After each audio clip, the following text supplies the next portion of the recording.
Got a cannabis craving for news.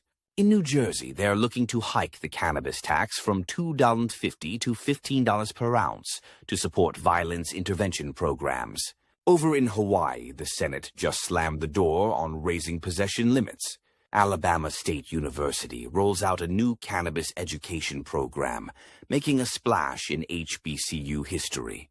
The California State Fair is going full chill mode, introducing cannabis competition categories and on-site consumption. And if CBD's your thing, Colorado's got some sticky legal news with a $225,000 settlement.